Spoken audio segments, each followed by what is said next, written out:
And that reality hit me this week when I received the first half of this diagnosis. Being the single parent of an adult on the autism spectrum along with cancer-related issues is truly a cross that keeps on giving. I won't lie. I went into a mini tailspin and I allowed myself to wallow in it for a day. One day, I knew I was being hit with despair. The next morning, I had a choice. I could remain in despair, or I could propel myself forward. Are you walking through a storm that feels like it will never end? Do you wonder if life's storms have stolen the beauty from your life for good? You're in the right place. My name is Heather, and like you, I've been through a storm or two and wondered if life would ever be beautiful again. Here we share warriors' words, stories of discovering beauty after battles, and the worth in your wounds. Pick up your sword or boxing gloves and join the battle. Your words are powerful, my friends. Make them warrior words. Welcome, warriors. Before we dive into this week's episode, here is a review from Deb at Quick Wins for Business. Love it. What a brilliant podcast. Thanks, Heather, for your amazing insights. Brilliant. Thank you, Deb. I appreciate your kind words about the podcast. Now, would you like me to read your review on an upcoming episode? Go to Apple Podcasts and leave a review for the show. Who knows? I just might read your review next. And then after you leave your review, come and join us in the Warrior Words Facebook community at facebook.com/groups/Warrior Words.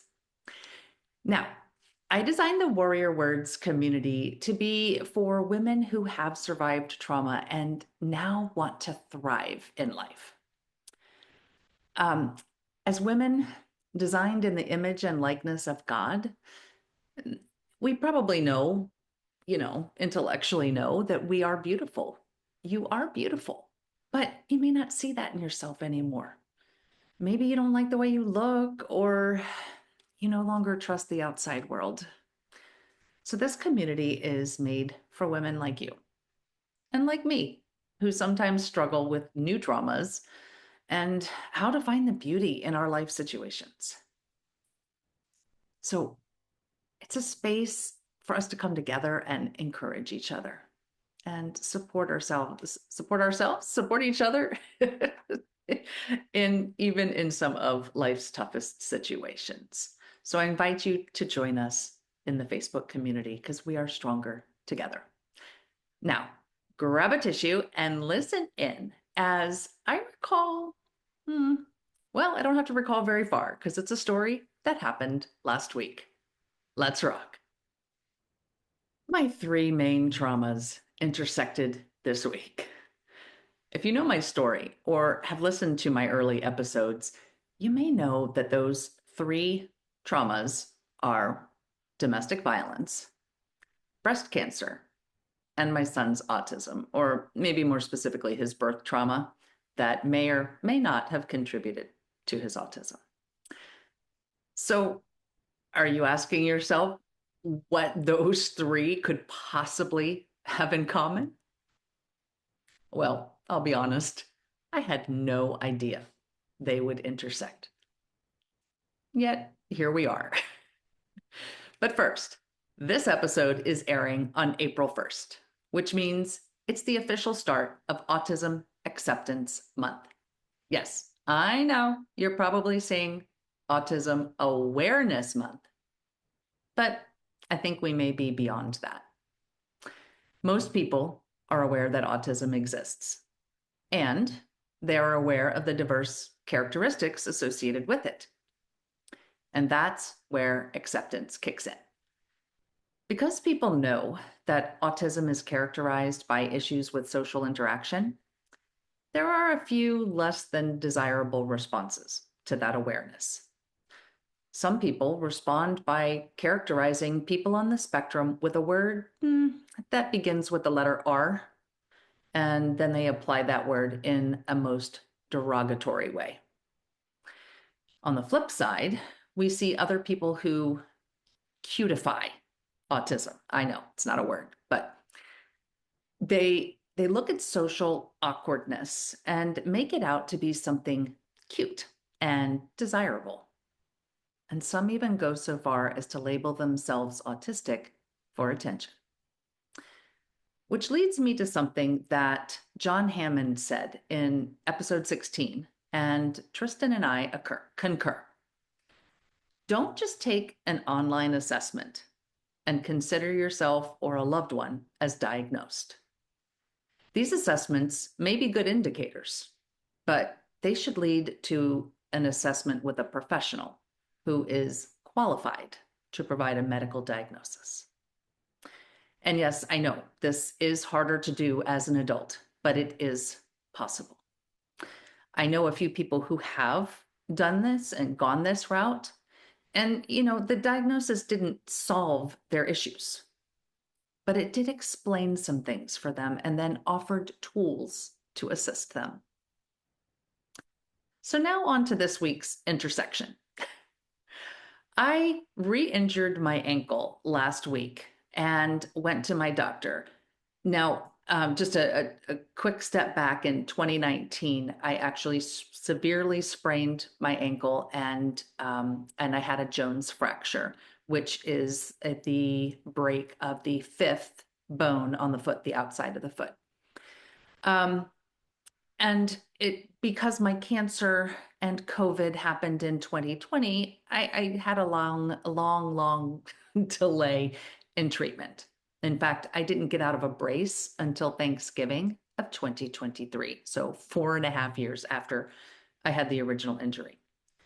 So I re-injured it last week while I was ironically at the gym exercising. I was on the treadmill and something happened. I don't know exactly what.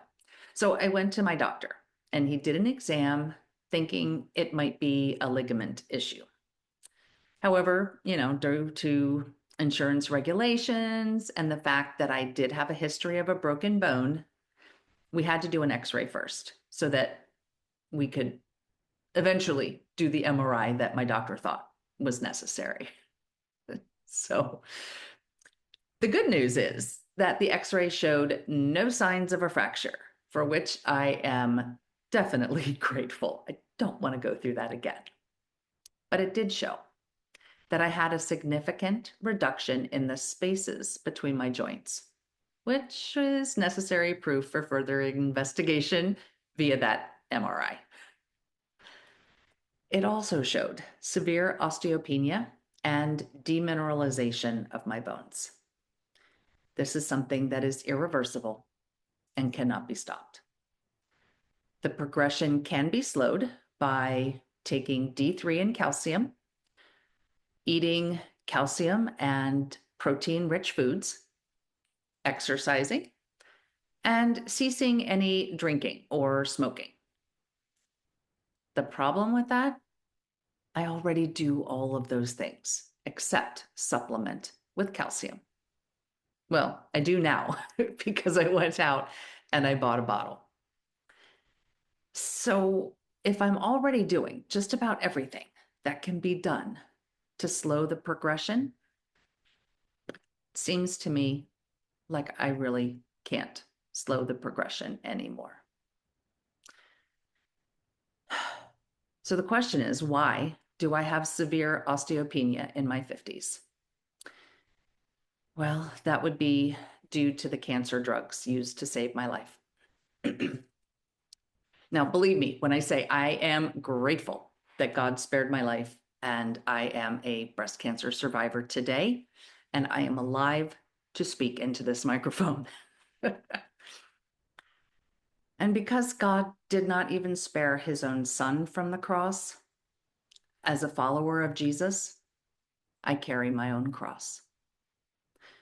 My friend Natalie said to me, excuse me, cancer is the cross that keeps on giving.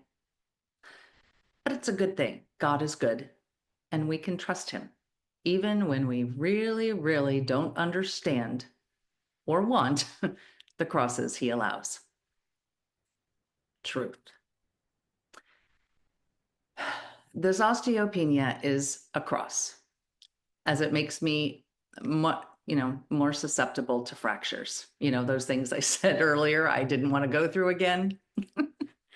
Essentially, the demineralization caused by my medication has left my bones weaker, and they will likely continue to weaken.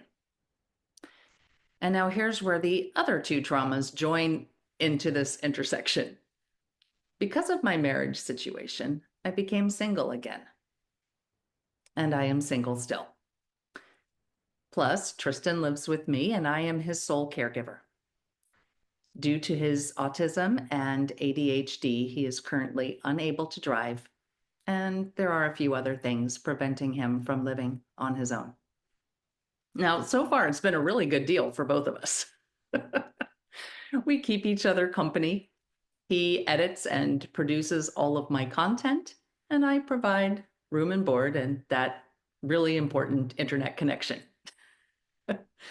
He has earned a little bit here and there and has been applying for audio and video type jobs recently. He told me his goal is to be able to take over the family finances completely, so I don't have to pay the bills. I love his heart. But ultimately, what all of this means is that if I break a bone, like my femur, my hip, anything in my arm, all those crucial things, there will be a lot of struggle, trauma, and storms for both of us. And that reality hit me this week when I received the first half of this diagnosis. Being the single parent of an adult on the autism spectrum, along with cancer-related issues, is truly a cross that keeps on giving. I won't lie. I went into a mini tailspin and I allowed myself to wallow in it for a day. One day. I knew I was being hit with despair. So the next morning I had a choice. I could remain in despair, or I could propel myself forward. When I shared that with my friend, Carrie Bishop, who was my guest in episode 44, she said it reminded her of something she heard about a ship's anchor. Now, this is third hand, so I may mess it up, but I will share what struck me. A ship mostly uses an anchor to slow or stop the ship's movement. That's what it was designed for. But sometimes we have to get creative. When a ship is not moving or stuck, the crew can throw the anchor ahead of the ship, allow it to do its job on the ocean floor, and then pull on its chain to propel the ship forward. That's genius. What was normally used to stop momentum was being used to create momentum. And that's what I decided to do. I bought a bottle of calcium. Since there was one thing I wasn't doing, I was certainly going to add that to the mix. I got back to work the next day. I threw the anchor out ahead of me and pursued a few things, and then thought about a few others. One of those things is looking at the future proactively instead of fearfully. It's true that Tristan, as things currently are, would have extreme difficulty living on his own if I was gone or out of commission. I have to think creatively. We don't have too many family members who would be able to take him in, and it would be a lot to ask of a friend. I started looking into homes for autistic adults. Not institutions, but places that allow adults on the spectrum to live as independently as possible while teaching new skills in a safe and secure environment. And there are some out there, but they are extremely expensive. if there was a way to build something that wasn't so expensive? So that's how domestic violence, breast cancer, and autism intersected in my life this week. Something I never would have imagined. Your turn. Is there a situation in your life where you may need to use the anchor differently than it was designed for? Are you prepared to throw the anchor ahead of you to create momentum in your life? Something to think about this week. Until we meet again, armor up, fight the good fight, seek beauty, and make your words warrior words. God bless.